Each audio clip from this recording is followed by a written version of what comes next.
Samantala mga kapuso, yung mga kaanak po ng OFW sa South Korea wala pang dapat na ipangamba.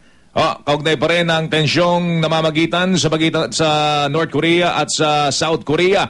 Yan ay ayon po sa OWA, ha? Alamin natin ang balitang yan mula kay Sam Nielsen. Sam, hello.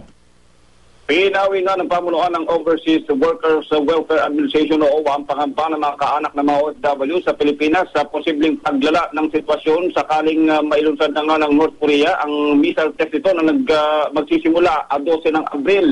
Sa panayam, sinabi ni OWA Advocacy and Social Marketing Head Ray Tayag, nakalatag naman na anya ang contingency measures ng pamalaan kung mauwi nga sa matinding tensyon ang nasabing hakbangin. Anya agad nilang i-activate ang repatriation program ng pamalaan kung saan iba't ibang ahensya ng gobyerno ang kikilos naman sa panguna na rin ng Department of Foreign Affairs para mailikas ang may 50,000 OFWs doon. Kaya naman anya ng 2 bilyong pisong pondo ng reintegration program ng OWA ang sitwasyon sakaling pansamantalang umuwi sa bansa mga OFWs upang magkaroon naman ng tinatawag na livelihood at ang gastusin na rin sa pagbabalik ng mga ito sa kanilang probinsya. Pero sa ngayon niya, nililinaw ng pamalaan, wala pa naman dapat daw ipangamba dahil payapa pa naman ang kabuang sitwasyon sa Korea.